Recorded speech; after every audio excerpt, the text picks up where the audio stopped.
నేను రజాక్. చాలామంది గత కొన్ని రోజులుగా మెసేజ్లు చేసిన వాళ్ళు కావచ్చు, ఫోన్లు చేసిన వాళ్ళు కావచ్చు, అదేవిధంగా మెయిల్స్ పెట్టిన వాళ్ళు కావచ్చు, ముఖ్యంగా అందరికీ కూడా ధన్యవాదాలు. ఏమంటే చివరికి ఎలా అడుగుతున్నారంటే ఉన్నావా పోయావా అని చెప్పేసి అడుగుతున్నటువంటి పరిస్థితి. ఉన్నా అంటే కొంచెం గ్యాప్ తీసుకున్నాను అనమాట.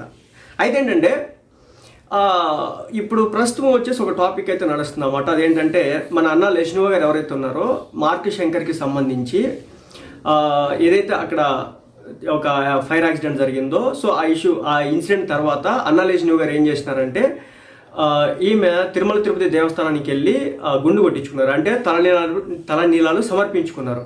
ఇక ఆ తర్వాత రాజకీయంగా ఆమెను టార్గెట్ చేయడం స్టార్ట్ చేసినారు అన్నమాట.